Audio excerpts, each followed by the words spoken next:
Shalom, salam sejahtera buat saudara-saudaraku yang terkasih. Kita berjumpa kembali di dalam renungan pagi. Saudara-saudara sekalian, marilah kita mendengar firman Tuhan. Sebelum mendengar firman Tuhan, marilah kita bersama-sama berdoa terlebih dahulu. Bapa kami yang di surga, Bapa yang kami kenal, di dalam nama Tuhan Yesus, kami mengucapkan terima kasih atas berkat dan kasih sayang Tuhan di pagi hari ini. Tuhan yang baik, kami mau mendengar firman-Mu di pagi hari ini. Bukakan hati pikiran kami agar kami mengerti isi firman Tuhan dan melakukannya.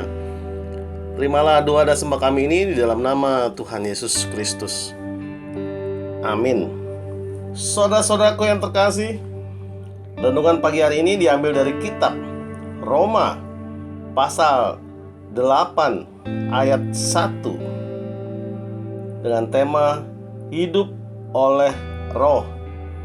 Roma pasal 8 ayat 1. Sebab beginilah firman Tuhan. Demikianlah sekarang tidak ada penghukuman bagi mereka yang ada di dalam Kristus Yesus. Demikianlah pembacaan firman Tuhan. Saudaraku yang terkasih, di dalam nama Tuhan Yesus Kristus, nats firman Tuhan pagi hari ini tentang hidup kudus. Hidup yang selalu bergaul dengan Tuhan dan hidup dekat dengan Tuhan, dan juga hidup yang berkeyakinan bahwa tidak ada penghukuman bagi orang-orang yang ada di dalam Kristus Yesus. Karena roh yang memberi hidup telah memerdekakan dalam Kristus dari hukum dosa dan hukum maut. Saudaraku, nats firman Tuhan pagi hari ini berbicara mengenai dua hal jalan hidup. Jalan hidup orang yang pertama adalah jalan hidup yang mengandalkan Roh Kudus. Dan yang kedua berbicara tentang jalan hidup yang mengandalkan kekuatan daging atau manusia.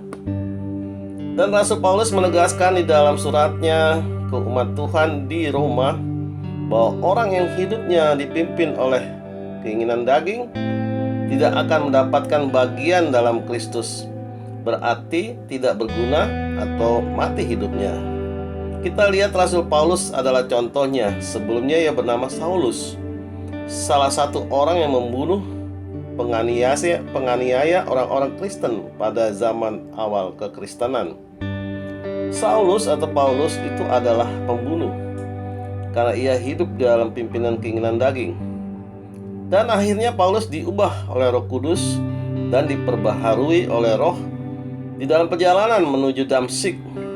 Setelah diubah dan diperbaharui, Paulus tidak lagi berjalan di dalam keinginan daging, melainkan berjalan dalam pimpinan Roh Kudus, dan ia menjadi rasul Tuhan. Saudaraku, Paulus berubah karena Roh Kudus bekerja dari pembunuh menjadi pemberita kabar baik. Dan Paulus berubah pola pikirnya yang awalnya hanya memikirkan kepentingan orang-orang Farisi dan ahli-ahli Taurat. Pola pikir Paulus telah berubah dan ia mengatakan orang yang dipimpin Roh Kudus akan beroleh kehidupan dan kebahagiaan. Sedangkan orang yang hidupnya dipimpin oleh keinginan daging beroleh kematian. Sehingga ia berkata, bagiku hidup adalah Kristus dan mati adalah keuntungan. Ia meninggalkan perbuatan dagingnya dan ia tidak merasa rugi, malah merasa beruntung karena ia memiliki Kristus. Paulus tidak lagi menentang atau melawan kehendak Tuhan, melainkan menjadi hamba Tuhan yang penurut, yaitu menaati hukum atau perintah Tuhan. Dan ia tahu bahwa orang yang sudah dimerdekakan memiliki tanggung jawab yang besar, yang senantiasa berjalan di jalan Tuhan dan hukum-hukumnya. Saudaraku yang terkasih, sekarang ini apakah kita sudah mengalami perubahan atau pembaruan? Dan ini secara pribadi, apa kita sudah diperbaharui dan hidup kita berguna? Dan apakah hidup kita sudah dipimpin Roh Kudus? Mari saudaraku, kita hidup dalam Kristus, yaitu hidup menjadi berkat bagi sesama, hidup jadi teladan di dalam iman, kasih, dan pengharapan, dan juga mengalami perubahan di dalam pola pikir, dan tidak menjadi manusia egois dengan hanya memikirkan kepentingan diri sendiri, tetapi juga kepentingan orang lain. Dan kita juga jangan mengabaikan hukum-hukum Tuhan dan perintahnya, yaitu mengasihi Allah dengan segenap hati dan sesama manusia seperti dirimu sendiri. Saudaraku, di pagi hari ini, mari jangan keraskan hatimu, terimalah pembaruan budimu, dan Roh Kudus akan bekerja. Amin. Tuhan Yesus memberkati. Kita tutup renungan pagi hari ini dengan berdoa. Terima kasih Tuhan atas firman-Mu di pagi hari ini. Ajari kami ya Tuhan, agar kami selalu setia dan selalu percaya kepadamu di dalam menjalani kehidupan dan aktivitas kami sepanjang hari ini. Dengarlah doa dan sembah kami ini di dalam nama Tuhan Yesus Kristus. Amin.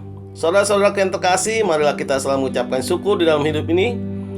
Dan kita percaya renungan pagi hari ini menjadi sumber berkat dan sumber kasih untuk kita. Shalom.